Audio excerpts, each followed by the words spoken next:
Hi guys, welcome to this new tutorial and let's make this proof of work. So, first of all, what is exactly a proof of work? A proof of work is the number or piece of data that the miners have to find in order to mine a new block. So we're going to define a problem and the miners will need to solve that problem, and to solve this problem they will have to find a specific number that will be exactly this proof of work, and that will be this proof argument expected by the createBlock function. So we'll define a problem that will be challenging to solve but easy to verify. And that's the principle, that's the key point to understand about the proof of work. It's a number that is hard to find but easy to verify.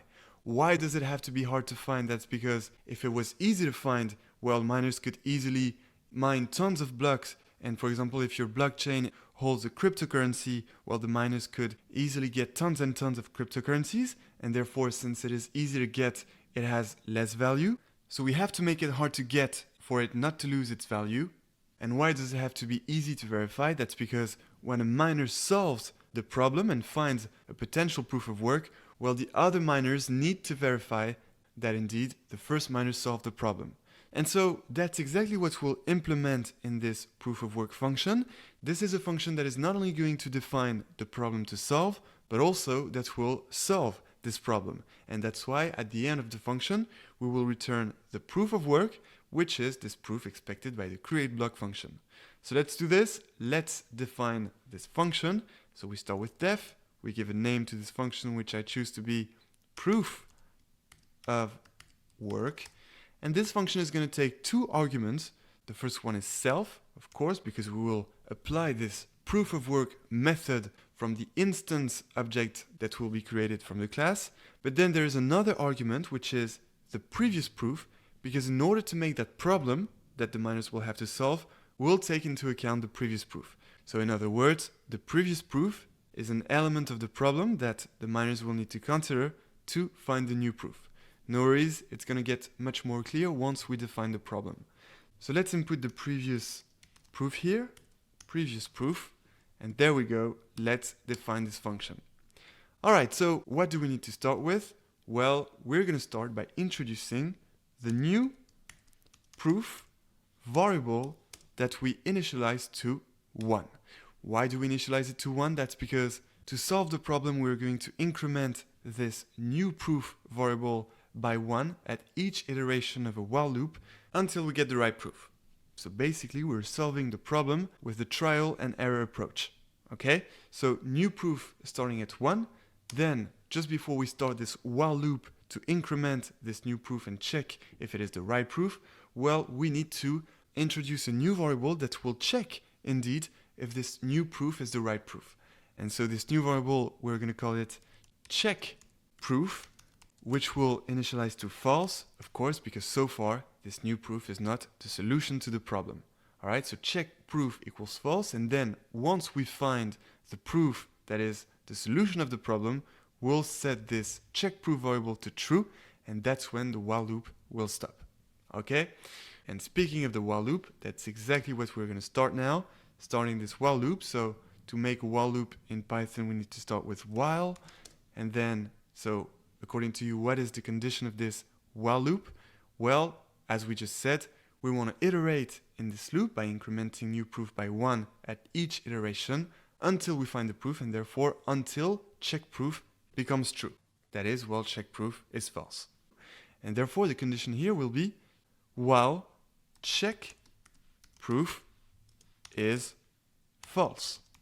While check proof is false, we will iterate try, fail, then increment new proof, try again, fail, then increment new proof, until we find the new proof that will solve the problem. And speaking of the problem, that's exactly what we're about to define right now. As the first step of this while loop, we will define in 2 lines the problem that the miners will have to solve. So, what is this problem going to be? Well, we're going to use, of course, the hash function. We're going to use the SHA-256 cryptographic hash function combined to the hex digest function to return a string of 64 characters, and this string will need to start with what we call 4 leading zeros. The leading zeros ID is a classic way of defining a problem that the miners have to solve to find the proof of work. And the key thing to understand here is that the more leading zeros you impose, the harder it will be for the miners to solve the problem. So we're not going to demand too many leading zeros because I want you to mine the blocks very easily. We're not making a real cryptocurrency that will be traded all around the world today. It's just for educational purposes. So we'll make a simple proof of work with 4 leading zeros. And we're going to start by introducing a new variable that I'm going to call hash operation. And this will be this string of 64 characters, but we call it a string of double length containing only hexadecimal digits, meaning digits going from 0 to 9 and A, B, C, D, E, F. That's just the hexadecimal arithmetic format. You can check it on Wikipedia. So this is what we want to return now, but inside this SHA-256 function that will return this kind of string, we will define this operation here, which will be an operation taking the previous proof and the new proof. So this operation can be anything, but you're going to see it will only need to be non-symmetrical. And I'll explain why in a few seconds. So let's make this hash operation. And so now we're going to take the hash lib library. From this hash lib library that, by the way, we import here, well, we're going to take the SHA-256 cryptographic hash function. So it's a function, so I'm adding some parentheses here. And that's where we input the operation of the previous proof and the new proof. So what is this operation going to be? Well, as I said, it has to be non-symmetrical. So for example, we cannot take new proof plus previous proof, because new proof plus previous proof equals previous proof plus new proof. And therefore, since we increment new proof, well, at some point, the new proof will become an old previous proof. You will be able to check that when mining the blocks. You will see that you will have the same proof every 2 blocks, and that's only because the operation is symmetrical. So in order to make that operation non-symmetrical, we can simply take, for example, the operation new proof minus previous proof, because new proof minus previous proof is not equal to previous proof minus new proof. And therefore that works. But this is much too simple. We're going to make that slightly more challenging, but not too challenging. So I'm just going to add the square here and also the square here, so that we take the square of the new proof minus the square of the previous proof. And that's already better, but still, this is very easy. You can practice to make an even more complex operation to make the problem even more challenging. All right, and now to make this acceptable, we simply need to add some code that will give us the right format that is expected by this SHA-256 function. So first, we need to input this, that is the square of the new proof minus the square of the previous proof, into a string. So I'm putting all this into the string function. And then that's not all, we need to add here dot encode, the encode function, which will encode the string in the right format that is expected by this SHA-256 function. So what this encode function will do exactly is add, you can check in the console, a b before the string. So for example, if the square of the new proof minus the square of the previous proof is equal to 5, well, string of 5 will be 5 in quotes, and string of 5.encode will be b quote 5 quote. All right, you can check that in the console. That's just for format purposes, so that SHA-256 accepts this operation. All right, so encode, and then as I said, we're working with the hexadecimal format to get this string of double size containing only hexadecimal digits. And to get this, we simply need to add here dot hex digest. And it's a function, so we add some parentheses. And taking back our previous example, here is what we get. All right, so that's our hash operation.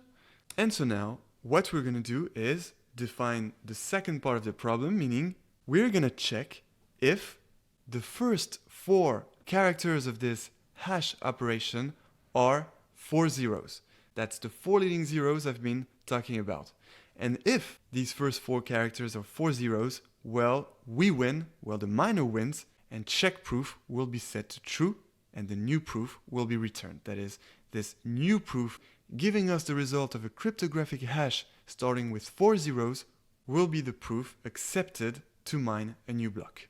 All right, so let's do this. Let's make this condition. So if, because we need to check something now, if our hash operation starts with 4 zeros, and therefore we're going to add some square brackets here and take the first 4 indexes of this hash operation, which is a string of 64 characters. So we're going to take the first 4 strings, therefore taking the first 4 indexes.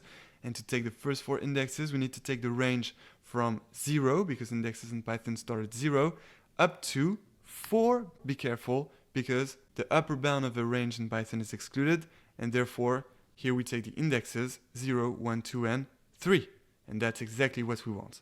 So if the first 4 characters of our hash operation are equal to 4 zeros that we have to put in a string, because of course our hash operation is a string, well, in that case, the miner wins and check proof is set equal to true.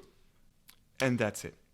But if the miner loses, if the miner cannot find this new proof at the specific stage of the while loop, that is at the specific iteration of the while loop, well, in that case, else, colon, he loses, and therefore check proof is kept to false.